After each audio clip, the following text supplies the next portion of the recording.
How can a man, once accused of crimes against humanity and possibly next in line to be arrested, now act like the victim while using the Senate to shield himself from justice?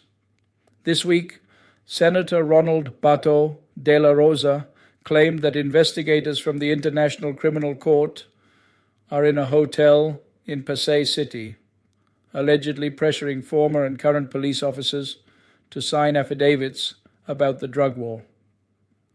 According to him, this is a threat to our sovereignty. But let's step back and ask what's really happening here. Senator Bato, the former top cop and key figure behind the Duterte administration's brutal war on drugs, now presents himself as a defender of national pride while facing the possibility of being held accountable by the international community. He says there's a conspiracy involving the ICC and some members of the Philippine National Police, both active and retired.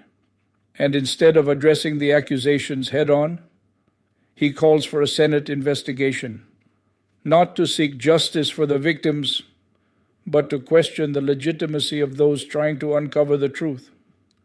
Let's talk about what Oplan Tokhang and double barrel really meant. This wasn't just policy. It was a campaign that brought fear, violence, and death to thousands of Filipino families. Police would knock on doors, accuse people of involvement in drugs, and too often, those people would end up dead. No charges filed, no trial, just blood on the pavement and chalk outlines in alleyways. For years, the families of the victims have cried out for justice. They've waited through denials, through staged investigations, and through political maneuvering. And now, when an international body steps in, because our own institutions refuse to act, those who led the campaign are the ones shouting foul. They say this is a violation of our sovereignty. But isn't sovereignty also about protecting your citizens? About upholding justice within your own borders? If the government had truly taken steps to investigate these killings, the ICC wouldn't even be involved. The fact that it has come to this is not an insult to our nation. It's a reflection of our failure to act. Now, those who are cooperating with the ICC, those who are stepping forward with information, are being branded as traitors. Senator Bato has called them enemies of the state, enemies of sovereignty, but these individuals, whether former officers or whistleblowers, are doing something brave.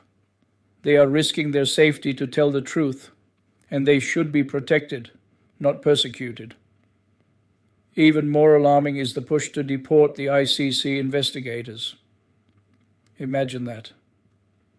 Using government power to physically remove the people trying to bring justice just to keep the truth buried.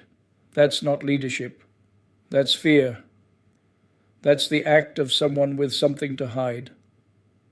The Senate, an institution that should be a pillar of democracy and accountability, is being used like a courtroom shield. We've seen these committee hearings before. They're long, dramatic, and often lead nowhere. How many of these hearings have resulted in real legislation? Real reforms? Or are they just performances meant to distract us from the real issue, that lives were lost and justice still hasn't been served? This moment is not just about Senator Bato or former President Duterte. It's about how we as a nation choose to respond to grave accusations. Will we allow truth to be buried under nationalistic slogans and political theater? Or will we stand up and say, enough? Justice doesn't answer to political power. It answers to truth. It responds to facts. And it listens to the voices of the silenced. We must not let those voices be drowned out by those who once held the gun and now hold the microphone. Let the ICC investigate. Let the evidence speak. Let the victims be heard. And let those accused face their day in court, not in the court of public opinion, but in a real courtroom where facts matter and justice prevails. If you believe in truth, in justice, and in the power of remembering what really happened, then like, share, and comment your thoughts. Subscribe to AngKampanero, Tinig ng Katotohanan, Tunog ng Kasaysayan. Let us not be a nation that forgets. Let us be a people who choose justice over silence. Let's make sure history hears us loud and clear